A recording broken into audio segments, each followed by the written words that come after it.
DevOps ఫ్రెషర్స్కి కాదు అని ఒక టాక్ ఉంది. Don't believe that. ఇది క్లౌడ్ ఇండస్ట్రీలో బిగ్గెస్ట్ మిత్. అసలు నిజమేంటి చూడండి. 10 years ఎక్స్పీరియన్స్ కావాలని రూల్ లేదు. అసలు మ్యాటర్ ఏంటో తెలుసా? కంపెనీస్కి వాళ్ళ ఇన్ఫ్రాస్ట్రక్చర్ చాలా ఇంపార్టెంట్. వాళ్ళ ఎంటైర్ బిజినెస్ రెవెన్యూ ఆ క్లౌడ్లో స్టోర్ అయిన డేటా ఆర్ రన్ అవుతున్న యాప్స్ పైన డిపెండ్ అయి ఉంటుంది. అది ఫ్రెషర్స్కి హ్యాండ్ ఓవర్ చేయడానికి భయం అంతే.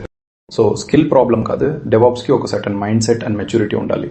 రెస్పాన్సిబిలిటీ ఉన్న పర్సన్ అని షోకేస్ చేయాలి. చిన్న చేంజ్ చేసినా కూడా బిగ్ ఇష్యూస్ క్రియేట్ చేస్తుంది అనే ఒక క్లారిటీ ఉండాలి. సిస్టంలో ఎక్కడ ఏమవుతుందో అని అవేర్నెస్ ఉండాలి. To be honest 2 months consistent practice చేస్తే ఇంటర్వ్యూస్ క్రాక్ చేయొచ్చు. ఫండమెంటల్ స్ట్రాంగ్గా ఉండాలి. జూనియర్ డెవాప్స్ ఇంజనీర్ రోల్స్ ఇప్పుడు మార్కెట్లో చాలా ఉన్నాయి. మీకు ఒక సీక్రెట్ చెప్తాను.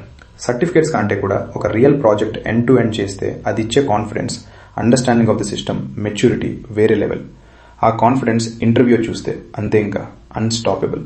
మన ఛానల్ సబ్స్క్రైబ్ చేసుకోండి. సూన్ ఫ్రీగా ఒక సిరీస్ లాంచ్ చేస్తున్నాం. అది చేస్తే ఇంకా మీరు ready to enter the world of DevOps. Subscribe చేసి బెల్ ఐకాన్ నొక్కండి మై డియర్ డెవాప్స్ సోల్జర్స్.